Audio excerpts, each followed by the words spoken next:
I grew up in the late 2000s and early 2010s, and during this time, LEGO was releasing a plethora of fantastic sets. This was obviously a great time to be a fan, but unfortunately I was unable to get many of the sets I so desperately wanted. After all, I was a kid, and I did not have any sort of disposable income. Sure, I was lucky enough to get a lot of sets I did love, but I would be lying if there was not a large number of sets that I unfortunately missed out on.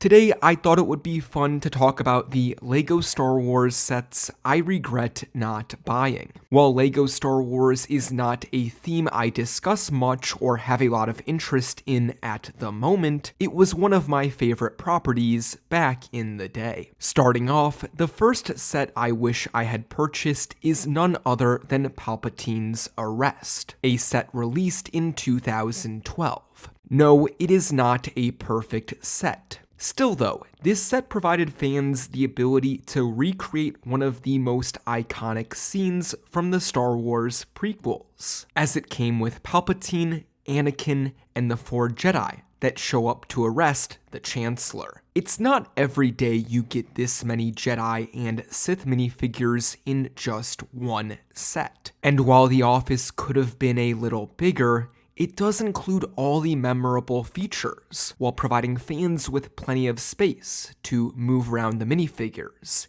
in order to recreate this iconic scene. Moving on, the next set I regret not buying is 2013's Republic Gunship. If you did not know, Attack of the Clones is my favorite prequel film. And I specifically love the Battle of Geonosis, which takes place at the end of the film. What made this set so special to me wasn't just the fact that it was an awesome looking gunship, but that it was part of an amazing Battle of Geonosis sub-theme. The sleek design and the ability to place figures wherever made this a truly awesome build. And honestly, the minifigure selection was pretty clutch if you were only buying one copy of this build. While I obviously wanted this set while it was on store shelves, I think my regret for not purchasing this build has grown over time.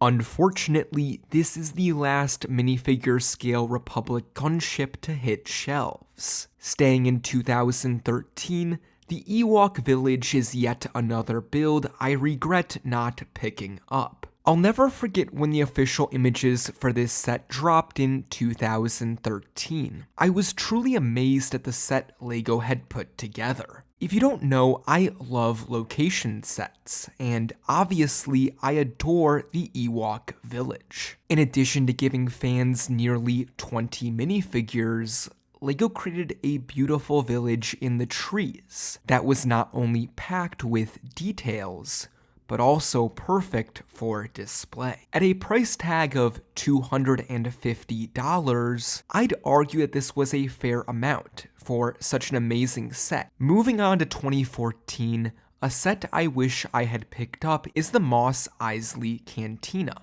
Now, since it hit store shelves, we've received a cantina under LEGO's Master Builder series, which is obviously bigger and better. But still, this cantina is a special set. Between getting 3 Bith musicians, having the ability to easily recreate the Han and Greedo scene, receiving an awesome looking dewback, and getting both Obi-Wan and Luke along with a land speeder, LEGO fit a lot into this set. Of course, at a $70 price tag, this meant LEGO was unable to give us a bigger or more detailed cantina. But still, this set is perfect for play, and includes all the essential minifigures one needs to recreate this truly iconic Star Wars scene. One other set from 2014 I wish I had bought is none other than the Imperial Star Destroyer. While we can all agree that spaceships released under the UCS banner belong in the top tier for LEGO Star Wars spacecraft, there is something special about play-scale ships.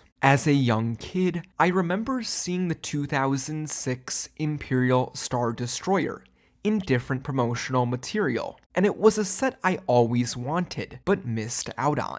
Obviously, when the 2014 version came out, it was a set I wanted badly, but for whatever reason, I missed out on it. This is obviously a regret of mine, as Star Destroyers are my favorite ship included in the original trilogy. While LEGO did release an Imperial Star Destroyer rather recently, it's even smaller than the 2014 model, which itself is tinier than the build released in 2006. When it came out in 2016, many people thought the UCS Death Star was a useless set. It was practically a re-release of the 2008 model, with updated minifigures, a couple hundred more pieces, and the inclusion of a couple of figs that did not come with the original set. However, the worst part was the price increase, as while the 2008 build retailed for $400, this set hit shelves with a $500 price tag. At the time, I wrote this set off completely as a scam. Looking back, I wish I had purchased this set at one point. Buying it right after it was released may have not been the best idea, so I'm glad I held off initially. But as time went on, the $500 price tag was sort of justified as a result of inflation and the updated minifigures. Unfortunately, this model did not last as long on store shelves as its predecessor, as it was retired in 2020 and now goes for over $800 sealed. 2019's Tantive IV is a set I feel came and went rather fast. The Tantive itself is a truly iconic spaceship, due to the fact it's included at the start of A New Hope. I remember briefly seeing this set on shelves, and I do recall making a note to myself to buy this build, but for whatever reason that never happened. I think I just forgot about it. It's kind of a weird set, not for its build, but because of the fact its price point nearly puts it in the price range of UCS and MBS models, yet it is excluded from both categories. Another 2019 set I regret not purchasing is the Slave One, released as part of the 20th anniversary of LEGO Star Wars Wave of Sets. This set was released only a few years after the UCS Slave One hit shelves, and I'll admit, I was pretty bummed about missing out on that build.